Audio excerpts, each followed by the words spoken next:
edition of the live Pittsburgh Sportsline in the BPTV studios. Thank you again for watching us on Verizon 32 everywhere in the Pittsburgh area, from Nemacolin to Cranberry, Wexford. We appreciate you. And for everybody on Comcast 7, only available in Bethel Park, we appreciate all the likes and the watching us. And a couple people shouted out, "Hey, I know who you are." So I appreciate that. And thanks for watching the show. We got a nice show coming up for you. I'm Al Levine, the Talking Machine. I got Chip Hayner with me, and I got Smoking Jim Frazier, who come in with 2 minutes to start the show. Plenty of time to prep. Wondered what we were doing here. So we're here. We're ready to roll. Shout out to Olive Oil's Pizzeria. I'm not sure what camera will put it on, but 412-831-1900. Great pizza. Smoking Jim didn't get to his yet, but I enjoyed it. Chip had some hoagie. We got steak hoagie. Thanks a lot, Frank, for it. And they got a new manager there named Ken. I said I'd give a shout out, but he was eating his French fries and burger. So you may have fries on your pizza tonight. So who knows? But give him a call, Hillcrest Shopping Center. Sounds like a Pittsburgh thing. Yeah, it is. I'll put fries on it. Promos. I always support the Joey Fabus Childhood Cancer Foundation. That's Joey Fabus. I mean, it's terrible what happened to him. Didn't make it to his 9th birthday. That looks good. And they do a lot of special things coming up. They got some Joey Fabus events happening at Hollywood Lanes, and some places we'll be getting details shortly. Frank Fabus was taking photos last night. He's in our Pittsburgh Sportsline Hall of Fame. That's the uncle of Joey. And Dave Fabus made it out of the house and showed up at our show last night, so we were honored to have the Fabus boys in the house. And we always give that shout out to Stay Joey Strong. Now, the Bethel Park Historical Society has a schoolhouse right up here with the trolley on South Park Road in Bethel Park.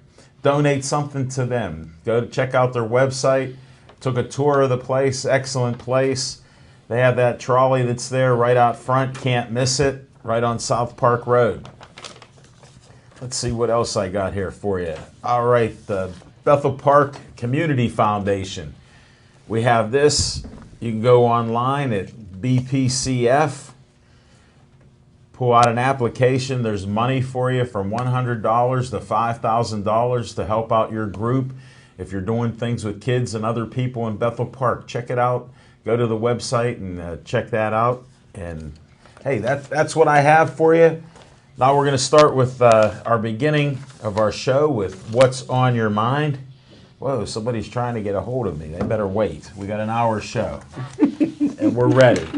And I got to kick this off with Smoking Jim Frazier. What's on your mind, Smoking Jim Frazier? Thanks, Al Levine, the Talking Machine. And if you want the green, you got to see the the fast, low, in the way. I'm telling you, I thought Garrett Cole was throwing that one. I was inspired by Claudio Rosano yesterday with his pitching techniques, so I threw the low, hard one at you, brother. And I believe one day baseball will go to underhand pitching and save the shoulders. We got to have another disclaimer. Smoking Jim is an NFL scout. He's a Steelers scout. He knows only what he's learned on our show about baseball, even though his best friend, brother from another mother, is Claudio Rosano. And I believe that outside linebackers will start wearing tutus. And I believe that they'll have white cornerbacks and safeties in the NFL. Because I don't care about race. If you're black, white, green, or you just come down here from out of the ocean, we'll put you on the field if you can do a 4.22. Speaking of white, I love that white shirt, man. It looks good. I got to order one. I wore it because it felt like spring-like today. I didn't know with that. all the rain. We kept getting rain today. I got on 2 jackets, a turtleneck, and You don't care about the heat or cold. Smoking Jim still has his Bulls hat on. Out in God's country, the hawk is still biting. He's still got his Chicago Bulls hat. in honor of the Chicago Cubs. So, the World Series champions. Well, this is wasn't what's on my mind, but was kind of inspired by my buddy Chip, so I'll get it out of the way. A lot of you people probably seen the movie years ago, Menace to Society. Yes. And I always say, if there's a Menace 2, who was the Menace 1? And everybody wants to talk about the diva wide receivers in the National Football League. Yeah, they're the Menace 2 Society. Menace 1 to Society is the owners. And I'll go back to Terrell Owens, who I seen in college, who was a shy kid. Antonio Brown was a shy kid. But when you got ownership and coaches who allow guys to come into the league and kind of run rampant, what do you expect? And then you go around and throw them out millions and millions of dollars. Congratulations to Antonio Brown, $18 million a year. And, you know, don't expect these guys to conform and not be Menace to Society when Menace 1 to Society, the ownership is supporting that kind of behavior. But anyhow, what I really wanted to talk about, and I'm sure we'll get into that a little bit later, is I set an all-time record. Not too many writers in the city of Pittsburgh can write one game, let alone two. I wrote on 12 games, WPIL games. I love the women's game, 6 women. The new Pittsburgh Courier, and it was a challenge this year. If anybody knows anything about the Courier, was a challenge right off the bat with Pine Ridgeland and Butler. But Phil Djorkovic had a great game. Yes, he did. For Pine Ridgeland. He's a junior quarterback going to Notre Dame.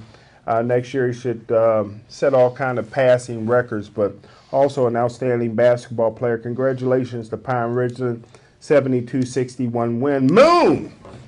I was able to write pretty good on Moon because they had a black guy transfer in, which I didn't believe in. Yeah. He played 3 years at a prep school in Massachusetts. His name is Jared Simmons. He's 6'7", and I tell you what, just a dominating guy. I feel bad for Hampton. Hampton lost 69-62, but if Jared was ineligible, which he should have probably been, wow, Hampton would be champs. But congratulations again. If you guys get a chance to see Jared Simmons plays, being recruited by all kind of Division I schools. Outstanding. How about Newcastle, 73-58 over Quaker Valley? And Newcastle has a guy named Maurice Hooker. Probably heard of his brother, Malik Hooker, who we want the Pittsburgh Steelers to draft as a free safety from Ohio State. His brother, pretty good basketball, football player. But the star of the game was 23 points from Geno Stone, going on a football scholarship to Iowa. So I expect that brother to be back home in a couple of months. I ain't been get so much corn you could eat out there, but look for him to transfer out of there. You've seen it over the years, Smokey Jim, so I'm not betting against you. You say these outstanding statements, so I'll believe you in that Bulls hat. Lincoln Park, did they play Swickley Academy? Is that correct? Oh my goodness, you're a little bit ahead of me there. Well, there are 12 games we're talking about. Yeah. Lincoln Park got beat by North Catholic. North Catholic, okay. North Catholic beat Lincoln Park, and Lincoln Park has the black kid Nelly that our guy Mike Drakulich talks about all the time. We talked to Mike on our show a few weeks ago or a month or so ago, and he said he'd get Nelly. We wanted to meet on a Friday night. Nelly scored 50 points. 50 points, but he choked that night. Maybe that's why Pitt's not recruiting him. He can't play at the Peterson Event Center. Neither can the Panthers. Upset by North Catholic 56-51. And keep North Catholic in your mind here for a little later. Swickley Academy 71 over, I never heard of this team, Our Lady of Sacred Heart. Oh, yeah. All right, so they beat them. I've heard of them. I didn't know they had a team. How about the game that turned into roller derby in hockey? Monessen 74, Amani Christian Academy 59. There was some fights, there was some rumbles. Amani come out a little flap. Amani has a 6'3" basketball player that's a great football player. He's going to West Virginia University, Kenny Robinson. Nice. And he's another guy that transferred to several different schools over his high school career. And it worked out for him. But he got a double technical foul, which means they qualify for the PAAA, but he cannot play in the first game because 2 technical fouls, you got to miss the next game. So thanks for that tidbit, Smoking Jim. Yeah. The rules are what the rules are. The rules man. are what the rules are. So we might have seen Kenny Robinson playing his last basketball game. How about North Allegheny? Paul Zeiss's daughter plays for North Allegheny. She scored 4 points. North Allegheny beat Bethel Park 50-39, and Bethel Park did a great Why job. would you poke an angry bear like Paul Zeiss? I hope he's a friend of yours. Well, Paul Zeiss is my favorite cab driver. But we had Bethel Park on our show, and they did a great job. Nobody expected them to make it to the championship. They did a great job. Congrats to Jonah, the coach. Yeah. How about Chartiers Valley, 52, Oakland Catholic, 36. And remember that number, 36. Chartiers Valley has a 9th grade basketball player. These are girls' games here. Right. Chartiers Valley got a 9th grade basketball player with the last name McConnell. Remember that name. She's outstanding. They're coming out of the woodwork. They are. That family has been fruitful, and they have multiplied. TJ's her brother that plays for the Philadelphia. Maddie plays at Robert Morris. Yes, she does. How about North Catholic again? North I heard Catholic. them earlier. North Catholic beat Blackhawk 65-36, another 36 number. And North Catholic, Sam Clancy played at Pitt. He's first guy to ever have 1,000 points and 1,000 rebounds. I think he still got Pitt record for over 1,300 rebounds. He was on Pittsburgh Sportsline. He was on Pittsburgh Sportsline as well. Love my dad. Love your dad. How about Sam Young? Yeah. Played Pitt in the NBA. The best Sam that ever played at Pitt on Pitt's basketball court may be Sam Breen from North Catholic. 34 You went points. off on a tangent there. 34 points, 20 rebounds. Outstanding. Going to play next year to the University of Dayton. Do you have any assists? She's a female, Samantha. She goes by Sam. For Archie Miller. Well, for the females. Yeah, Archie plays for the... Archie, okay. She goes by Sam, but it's Samantha. Okay, all right. I'll call her Sam. I'm back on track. I'll call her Sam. I'm back on track. Yeah. Does she listen to you? I'm almost done. Does she listen to you? Does she listen to you? I love Sammy. She don't even know who you are. I love Sammy. But how about Bishop Canavan, 65 over Neshannock, 36. 3 games in a row with 36, and Bethel Park scored 39. So what does that mean? I don't know. That was something. I may have to play it. Here's somebody that breaks the trend. Chartiers Houston, 47. Ascension, 35. So they broke that 36 trend. And last but not least, you talking about great point guards. I prefer point guards in basketball. Pete Maravich was my favorite. Bob Cousy. How about Iverson? I love the point guards, whether you wear a suit or not. How about Gina Thorpe for Winchester Thorson? She's only a junior, being recruited by everybody. Outdid Deja Quick for Cornell, 52-41. What an exciting game. They may meet again in the PIAAs. In the States. Who's one of the assistant coaches? Robert Burnett. That's it. And that's what's on my mind. Good job, Jim. Thanks, Smoke. I was hoping you'd get some of these people to be guests since you're such good friends with all of them. Sammy, come on, Sammy! Thanks, Smoking Jim. Chip Hayner, what's on your mind? Well, thank you, Alan, and good evening, everybody. What's on my mind this week? First, I just have to respond to one of Jim's questions, and I do believe it was a rhetorical question, but I feel that it warrants an answer from me. He was asking me, Menace to Society 2, so he was curious as to who was the first Menace, and of course everybody knows it was Dennis the Menace. Great show. Great show. Now, since we were talking about some accomplishments and congratulations to all the Whippeal winners, Jim hadn't mentioned him. I planned on it, but Jim's doing his homework. When he's not here, he's still here. He's working hard. But another couple of accomplishments from a couple of local boys. One of them used to play here at the Pitt and was a fairly decent point guard at that time. Sean Miller, he won the Pac-12 Coach of the Year award, and his baby brother Archie won the the MAC Coach of the Year award. So a couple of local basketball players who have done well for themselves.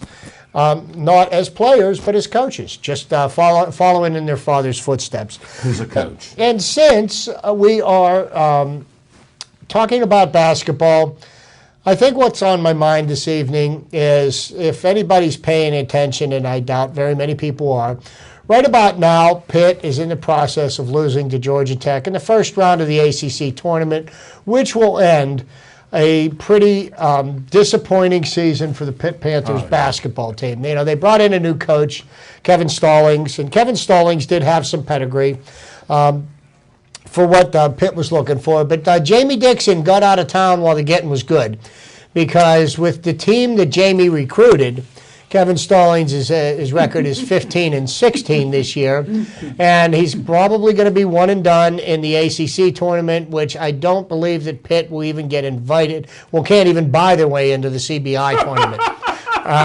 The NIT's out of the question. Now, if Pitt could do something along the lines of winning 5 games in a row here and winning the ACC crown and making the NCAA tournament, I would probably eat my hat on air.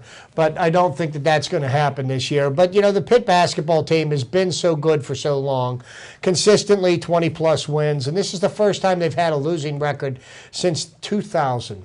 And, you kind of expect more out of the Pitt team. And I'd like to see it, say that, I don't put this all on Kevin Stallings. Kevin Stallings, has been a basketball coach a long time. He's got his own system, and he had to work with players that were people that he didn't recruit.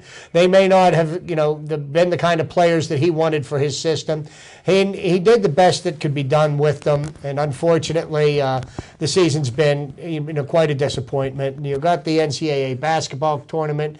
Selection Sunday is 5 days away? Yeah. The biggest basketball tournament of the year. So I look forward to better things coming from Pitt in the near future. And, I hope this loss this evening is not so painful. But, it's hard to have hope for a team that lacks the one thing that Jim said that he likes, a point guard. That's what's on my mind. Thanks, Chip. I appreciate it. I got a couple things on my mind. I've talked about the Steelers spending money this year on AB and Le'Veon, and Chip and I had a little discussion that he informed me, which I was shocked, that they're $21.5 million under the cap. Right now. The Steelers are. Wow. So I'm happy to hear that. That's a good sign. Can't wait to see what happens. And then in the news now, I do watch ESPN on some other things, and I keep hearing about AP, Adrian Peterson. And then I keep hearing about the Patriots, that would they be interested in taking him? He would take reduced wages because he's made tons of money, but he would love to get a ring. So there's rumors going around that maybe he would sign with them and maybe the Patriots would be interested. Now, last year he only averaged like 1.6 yards before he got hurt. So he has some baggage, off the field, on the field, different things like that. But that got me thinking, boy, would that be something else to see AP sign with the Patriots? Mm-hmm. Reduced wages. I mean, it's an interesting concept. And these things happen towards the end of people's, look at D'Angelo Williams. Mm-hmm. Was going to retire. They thought he was going to retire, and he's played the last couple of years very well. Mm-hmm. Well, another perfect example is look what happened with Darrelle Revis. He went for 1 year in New England, and now, not besides the $100 million that he's made in his career, then he got his ring, and then he could go and do what he wants. And half-step it for a year and collect a paycheck from the Jets. Yeah. Yeah. So Randy Moss played a year for the Patriots. Almost got a he Super took Bowl. reduced. Yeah. 18-0, went 18-0. But you know what he remembered? 18-1 don't mean squat. That's what he learned. He could catch one of the What you do in greatest the regular receivers. season matters not. You have to win the championship to put your stamp on it. Ask the Golden State Warriors. They'll tell you. And Chip and Smoking Jim could go on and on. That's why you watch it, but that's what's on my mind. We're going to move to commercial. We're going to commercial, and then we'll go to our segments. So stay tuned. Chief, I got a shout out to you. Go have that dessert. The last 3 times I've said it, Chief has had dessert. So Hey. enjoy it again. Chief, thanks for coming out to Pittsburgh Sportsline at Hollywood Lanes. And we're going to go to a break right now.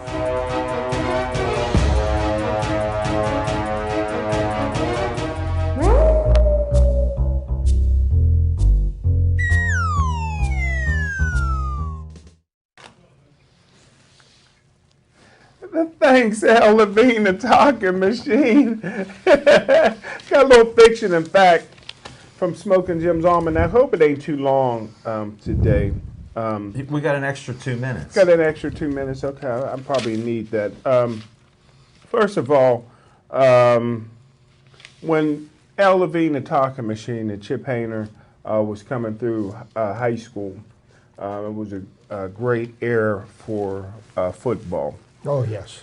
Tough defenses, but in the history of the WPIL, there has never been a 4,000 career rusher. Until 1981, overrated guy for Mon Valley Catholic by the name of John Green. This guy was so popular, he was the first to crack the 4,000-yard barrier. He was so popular that he used to sign autographs before and after games. And I remember in '82 watching him in Johnstown at the Johnstown Memorial or Johnstown Stadium playing the Big 33 game. Mm-hmm. And he had already signed to play at the University of Miami. And he was a face in the crowd, didn't last at Miami more than a semester, transferred to Waynesburg. And it got me to That was a step thinking. up. Yeah. It got me to thinking that most guys who run for a lot of yards in high school, a lot of times they mature in 9th and 10th grade and really don't get that much better. Another case in point was the first 7,000-yard rusher in WPIL history from Fort Cherry named Mike Vernello. And I remember seeing Mike play his senior year. He was about 175 pounds. And I was thinking to myself, wow, this guy probably wasn't any better in 12th grade than he was in 9th or 10th grade. Just consistent. Another guy that went to West Virginia, they threw him back to Waynesburg. But Waynesburg's popular. yeah, very popular. But a guy that fooled me was a young man that I watched play in 9th and 10th grade. We were able to honor him on the show when he was in 10th grade. Very mature as far as dress-wise. Wore a nice outfit, nice dress shoes, came with his mom. 2 diamond earrings in both ears. Very mature. He had or his mother did. He did. Had very mature looking guy. What was his mother wearing? Consistently got bigger and faster between from 9th grade all the way through 12th grade. Because what happens a lot of times, like you take the greatest player in Gateway history, John Gay. I thought it was Jim Frazier. I keep myself out of the conversation. But in my opinion, a lot of people think it was Curtis Bray, but in my opinion, it was John Gay. And John Gay was so great, he could run a 4.340 in 12th grade. He probably could run a 4.440 in 8th grade. But by the time he was a senior at West Virginia, he was running a 4.9. And he was, because a lot of guys can gain weight and get faster, but most guys gain weight and get slower. Mm-hmm. And I didn't think this would happen to this kid, but it did. A kid by the name of Russell Shell. Mm-hmm. Russell Shell was everything 9,000 yards in high school. We talked about him more than once. Got better every single year. Could have went to any school in the country that would take his grades. And, you know, had a few babies in high school. I mean, I guess twins count as more than one. That's 2. But I count that For as all 1. you keeping records, it's 2. It's 2 mouths to feed, Jim. Yeah, it's 2 if mouths. you had to feed him, But you'd know it ain't they were like 2. you're running around that much. Oh, yeah, Although he ran around, had some other babies too. They're going in different directions. Yes, it is. But go ahead. But so he goes. Where are you going He with goes to Pitt and gets big hit. And like I said, he was the guy that fooled me because, and I'll wrap it up. Because when I had him on the show, very mature guy, dressed well, you know. He didn't work out though. The dad wasn't in his life. He didn't work out though. And I knew I should have been a red flag when he got in trouble with the basketball coach. The basketball coach threw him off the team a couple of times. Him and the basketball coach couldn't get along. That should have been a red flag. He goes to Pitt, gets big headed. Instead of staying at Pitt, he tried to transfer to UCLA. Pitt said, "You're not doing that." Transferred to West Virginia, where I'm surprised they invited him to the Combines this year. He ran a 4.75 at the Combines, a guy that could run a 4.3 in high school. So, in my opinion, Russell Shell is done. He put me in the mind in high school, and now he put me in the mind of a guy that never played in the National Football League, Maurice Clarett. Did the same thing. He was a 4.4 guy in hie school, 4.8 guy when he tried out for the Denver Broncos. But I mean, he's probably playing on the prison team now. Longest yard. Longest yard. Yeah, Maurice. He got himself. He was one of the Youngstown boys, was he not? Yeah. Mm-hmm. And there was another Jim Tressel. Yeah. Is the one that that had a black cloud hanging over his head that he almost brought down Ohio State University. And that's the reason why I don't evaluate high school kids, because there's some kids that mature in high school and other kids like Antonio Brown who had to walk on to college, a smaller college, and matured in college. And you know what? That's a very interesting point that you made, because Alan and I were having this conversation before you got here tonight. We were talking about another one of your favorite athletes from the local area, Terrell Pryor. Great Terrell. Well, and he may have been a great high school athlete. And I think what happened was his talent was so great in high school that, he felt that once he got into college, and more importantly into the pros, that, he didn't have to put in the hard work that you have to put in to become truly great. Now, look, he's his 7th or 8th year in the NFL, and he had a relatively mediocre year for a wide receiver last year when he had 67 catches, 4 touchdowns. Okay? I mean, you could get in the NFL anymore receiving. You can get 1,000 yards receiving falling off the back of the cart. Okay, so don't make it seem like it was this huge accomplishment. 1,000 yards is less. What is it? About 80 yards a game he's got to average over a 16-game season. I don't think, but he's looking to get $10 to $12 million a year as a free agent, and I think it's kind of. I don't think he'll get that. I don't think he'll get it, because I personally don't think that he's worth it. But part of the problem is that he peaked in high school, and he has not been. Well, you know what, Jim? Maybe you're not watching the same Terrell Pryor that I have. He has not been first team All-Pro for anything, not at any position in the pros. And as a matter of fact, if my memory serves me correct, he got thrown out of college. Okay, so he didn't win any correctly. There was no Heisman Trophy. There was no national championship. There was no degree, but there were plenty of tattoos.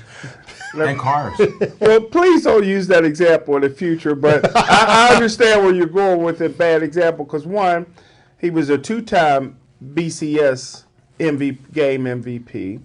He was started from his freshman year at Ohio State for 3 years. He didn't play senior year. And he has a record in the NFL will never be broken. 93-yard touchdown run by a quarterback.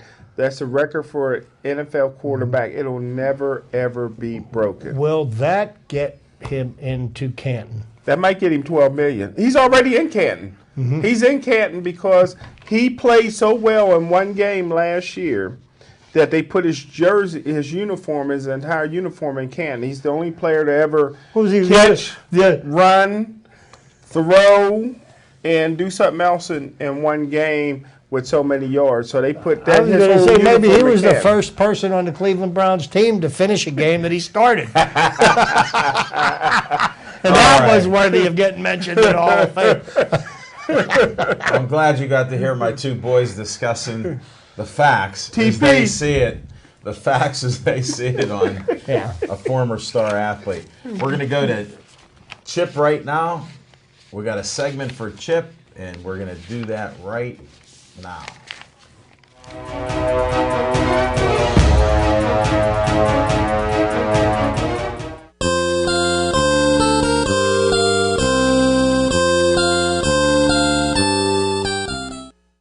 Oh, good evening, everybody, and welcome to my trivia segment.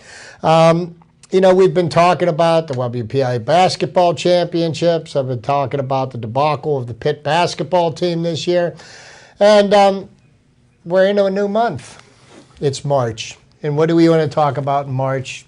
March Madness, right? Makes So sense, let's go back to the roots of how March Madness became March Madness and why how it evolved into the biggest basketball tournament of the year.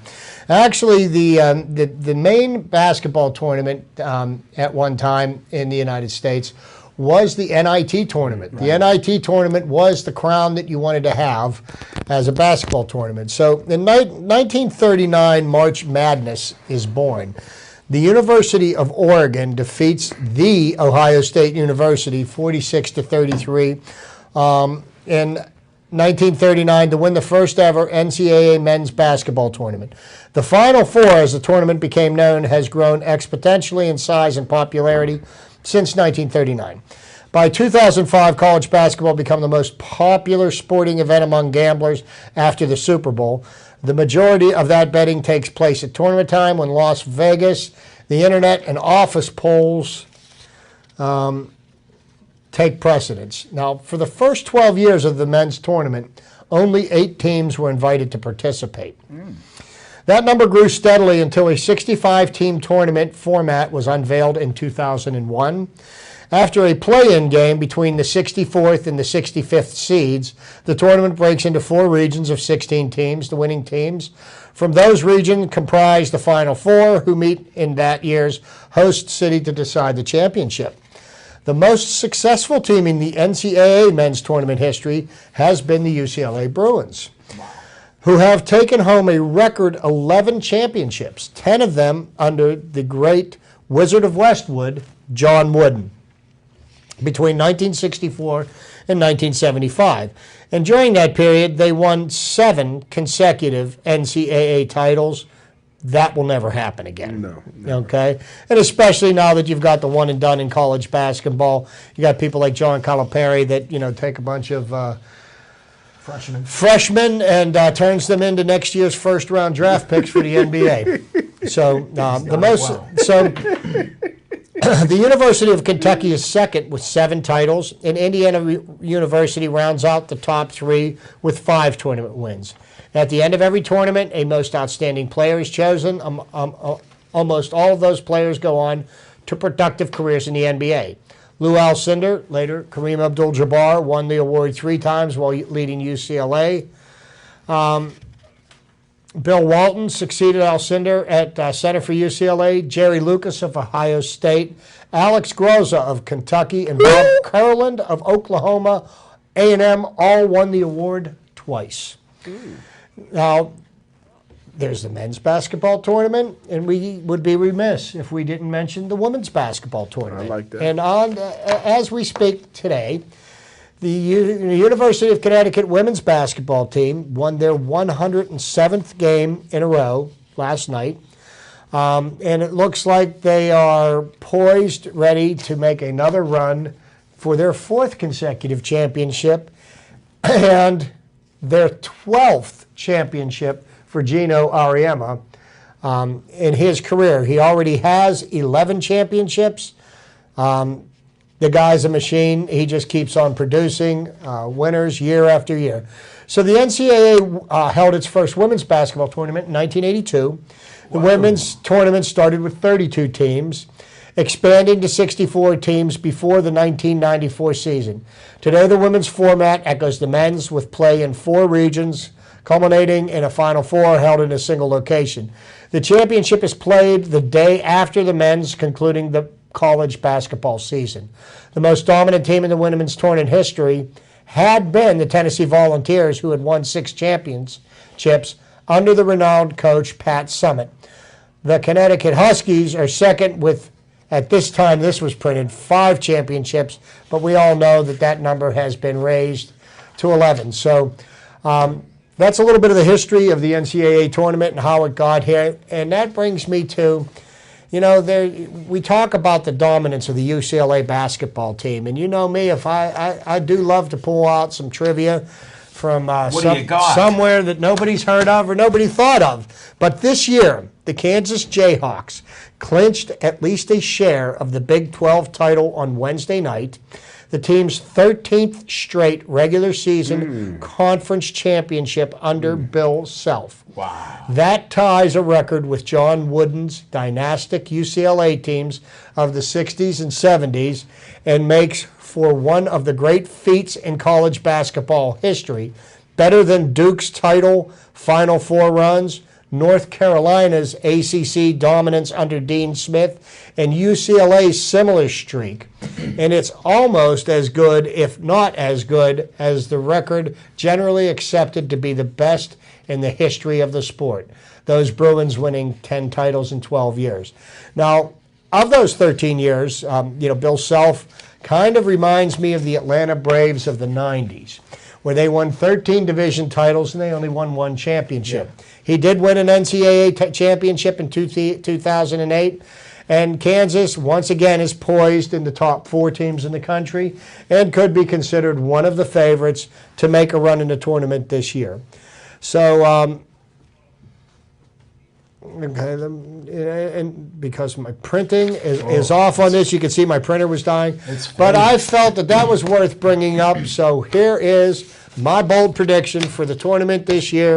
And I haven't really, I'm going to pull for the Kansas Jayhawks this year to win the 2nd national championship for Bill Self, and to make that record of 13 consecutive regular season Big 12 championships. You think about that. In the turnover that you get in college basketball with, you've got your superstar players that will leave early to go play in the NBA if they become a lottery pick. But, you're not playing with the same players year in and year out. And he's still able to maintain a level of consistency. And that's what I feel is truly. Where that buddy Ernie play college basketball at? Ernie who? Ernie. Kunzmeyer. Is it Kansas? Yeah, he played at Kansas. I think it was Kansas State. It may have been Kansas State. No, it was K-State. It was K-State. K-State? Yeah, K-State. Because I have a good friend that I know here. He moved here. That's he went different. to K-State. That's different. But, Jim was a little long on his segment, which enabled me to go a little short on mine. It all works out. See how we compliment one another? Great stuff, man. Thanks, Tip. Appreciate your trivia time. And we're going to go to my segment on here right now. I believe Tessa's trying.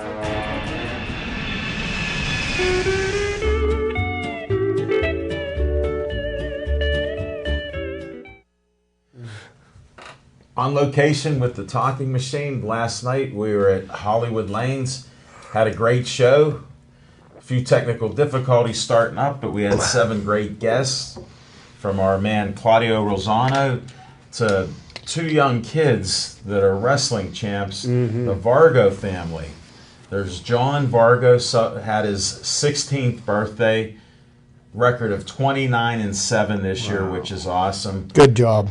Then we run into young Chris, who not only is he a wrestling champion, last year his dad shared this with me off air.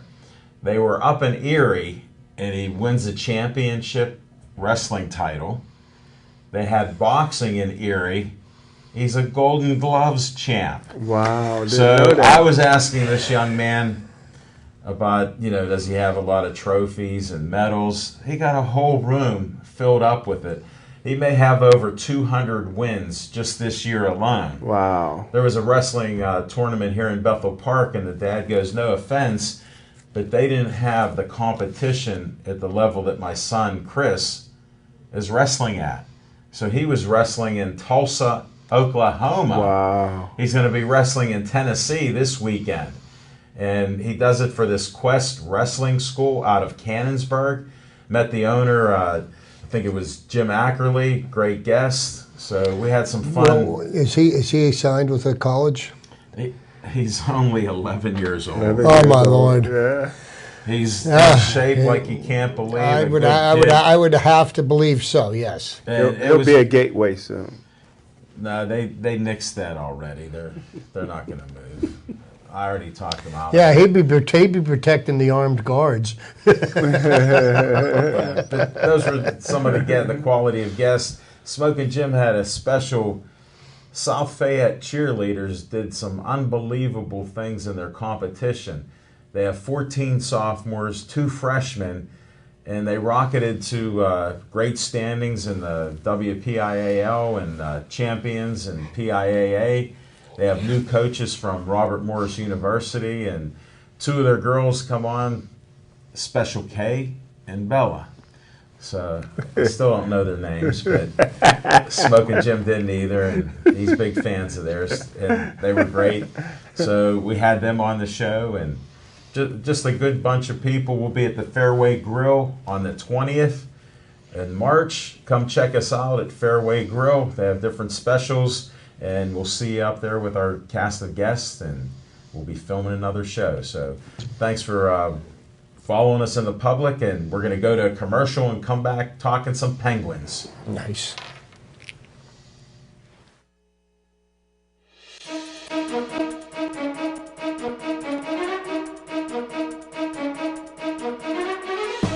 Visit the Oliver Miller Homestead, an 18th century reenactment site located just off the circle on Corrigan Drive in South Park. Self-guided tours are available each Sunday from May 1st until December 8th from 1:30 until 4:30 p.m. with guides in 18th century garb located around the grounds to answer questions and to give information. Your tour will begin in a reproduction bank barn where displays give information on the movement west. You will also see the Miller Still and learn about the production of whiskey and the importance of it and of the Whiskey Rebellion to this area. Follow the Miller Trail up the path and visit the transportation shed, demonstration shed, forge, a reproduction log house, the original spring house, gardens, and finally end at the stone house. Each month, the guides host at least one special event. The homestead is also a great place for tours, tailored to the needs of school-age children, scout groups, or adults.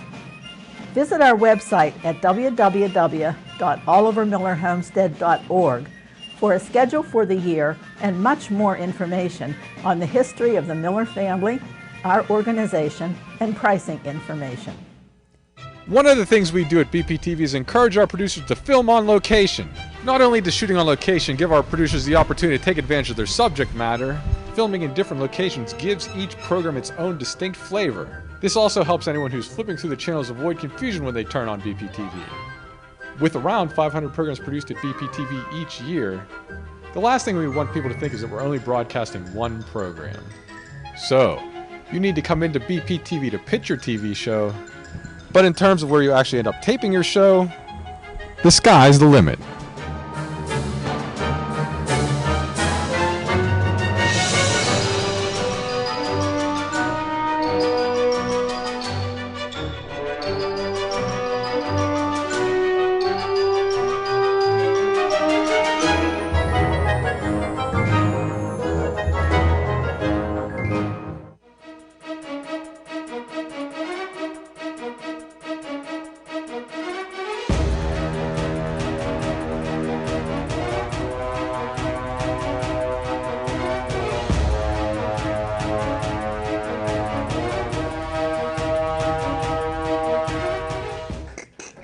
Thanks for not changing that dial. Verizon 32 and Comcast 7.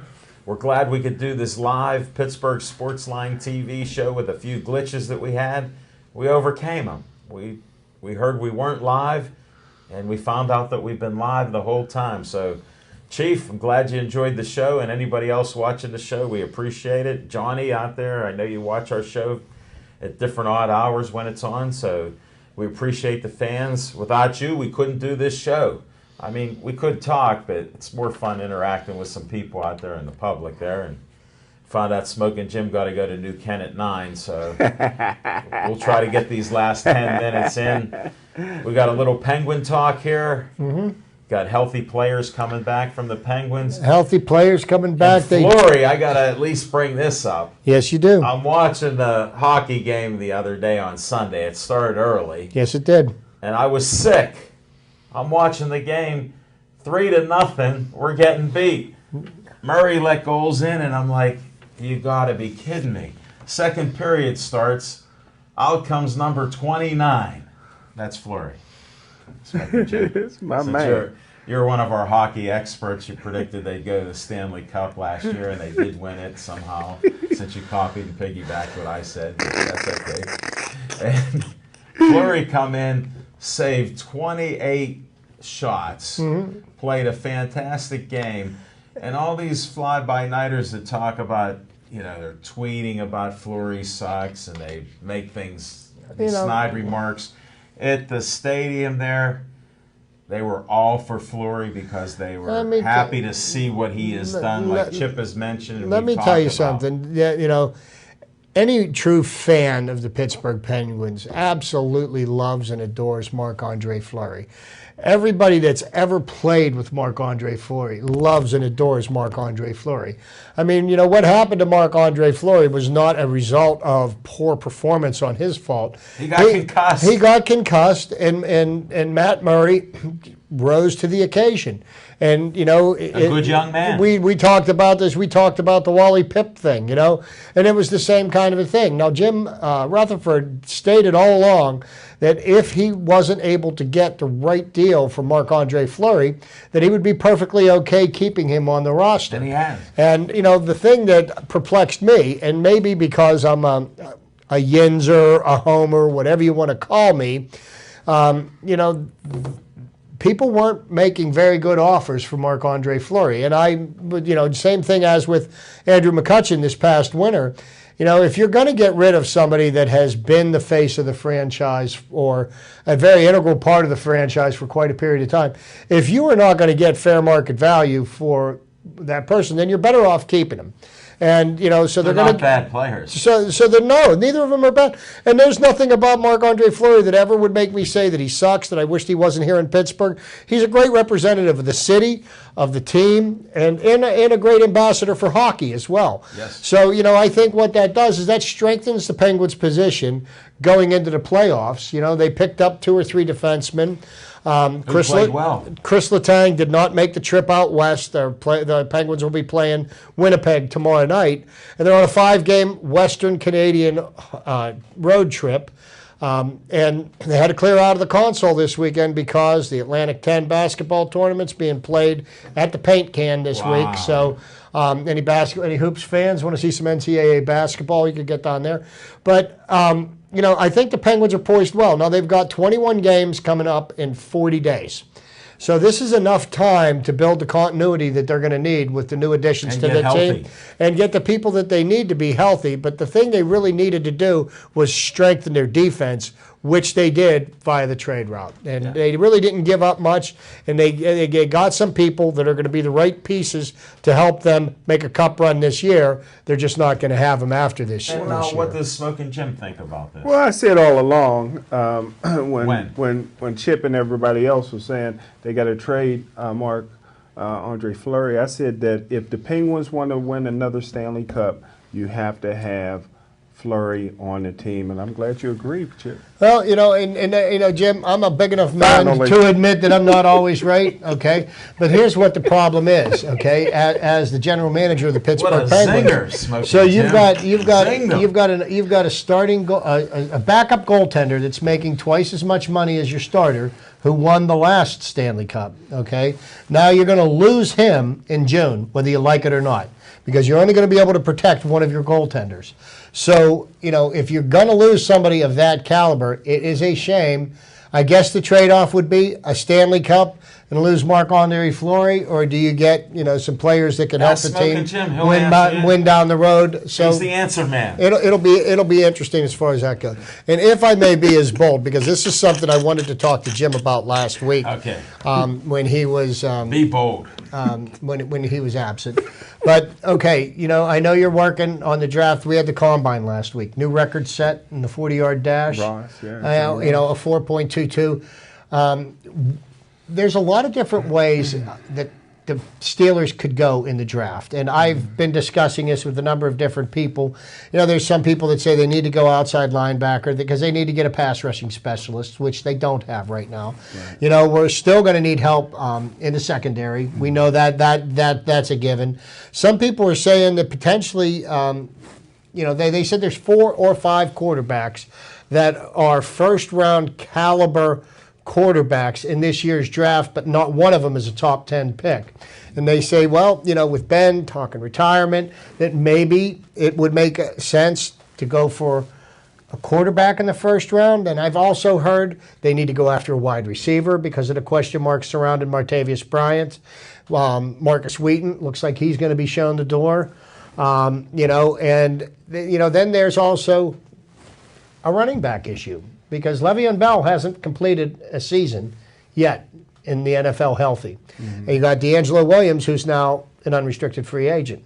What do you think the direction the team should move in when it comes time for the draft? Well, I know there's a lot of questions to answer right there. And under a couple minutes. Yeah, I can just wrap it up real quick. First of all, Big Ben secretly had been working out in San Diego.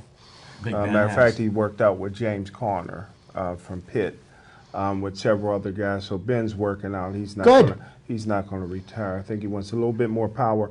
4th round, I'm drafting James Conner from University. I said that last week. Yeah. I said that to Alan last week. I said we could probably get him 3rd, 4th round. In the 1st round, if I had my wish list, it would be Malik Hooker from Ohio State. The Steelers need. Do you think he'll still be there, the 30th pick? I think he will, because he only started 1 year. He's only a sophomore.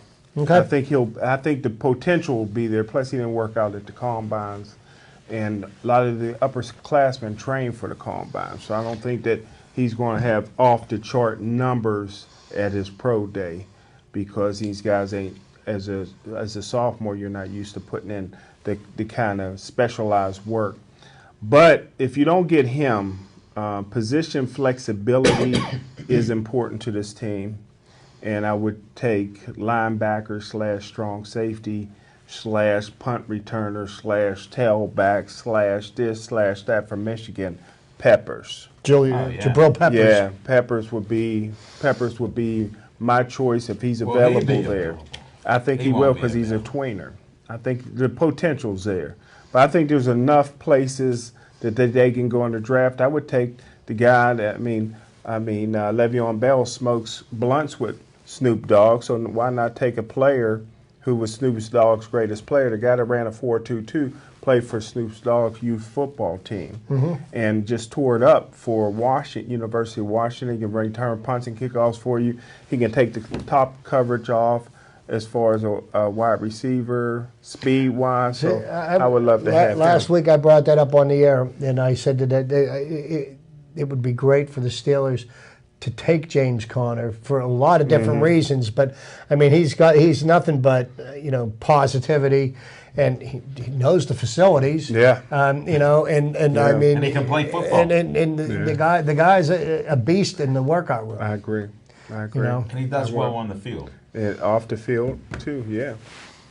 He would be a win-win for the Steelers that seem to have problems with character issues, and he is a character issue guy. I'm looking like, what is this? Smoking Jim, you're so loaded up, man. I got the white shirt out for. Now, here's one last question, because we're coming up on the last minute here, and being an NFL scout, how important is it that a player goes and performs at the combine, and is that where a guy earns his draft position? Or does he earn his draft position by watching his film? I would say yes, because 95% of the scouts and general managers have no idea how to evaluate a football player. So that's the reason why. Yeah, and it's a shame. It's a Okay, shame. I just, we put so much emphasis on it, and I would rather see somebody in pads in a game and see how he plays the ball, how he attacks the ball, at the point of attack and stuff like that, or is he the guy that's chasing the ball runner down the field?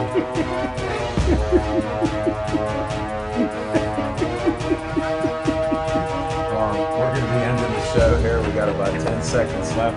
Thanks, Chip. Thanks, Smoking Jim Frazier. I'm Al Levine, the Talking Machine. I appreciate you all watching. Watch us again next week. Stay Joey strong.